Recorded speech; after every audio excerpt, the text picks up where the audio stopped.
Tops off here. This is Alex Frecker of Frecker Farms in Santa Barbara County. There's one bunch of basil. He sells his produce at the Santa Monica Farmers Market every Wednesday. You got it. We'll be here. Thank you very much. You take care, all right? While his routine hasn't changed, the price to do business has. Prices are definitely going up. Wholesale prices are up maybe 25% from what they were last year. Most of his materials come from China, which means they're subject to tariffs. Boxes are more expensive.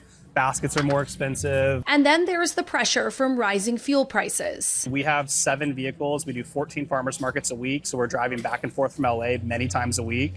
And most of our trucks are all diesel, and diesel prices are the highest they've been, since I've been driving. Frecker has had to raise his prices, but he can't afford to outprice his customers, who are also struggling with inflation. It is a day-by-day struggle, basically. And it's not just what you're paying at farmers markets. Grocery store prices are up nearly 3% year over year. And when you look at fresh vegetables alone, they're up 44% over the past 3 months on an annualized basis, according to data from the Bureau of Labor Statistics. Bread is up 8% during that same time period, and milk 5%. But one of the most staggering price increases, tomatoes. They're up 15% in the month of March alone. So tomatoes are one of the absolute fastest moving CPIs. Ricky Volpe is a professor of agribusiness at Cal Poly San Luis Obispo. What is driving this spike?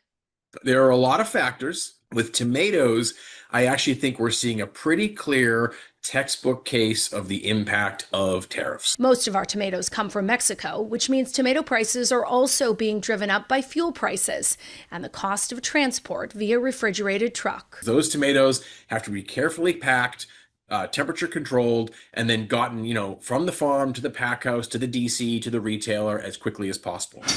At Cuernavaca's Grill in downtown LA, almost every dish they make has tomatoes in it. Something synonymous with a Mexican restaurant is the free chips and salsa. Yes. So you're not even paying for those tomatoes. How do you offset that? Yeah, so again, we've gotten creative. We're most popular for our red salsa, but right now we're like, okay, let's target towards the green. Owner Naomi Mendoza says she is also using social media to promote dishes that aren't as tomato heavy. Right now, she says they go through about 8 to 10 boxes per week.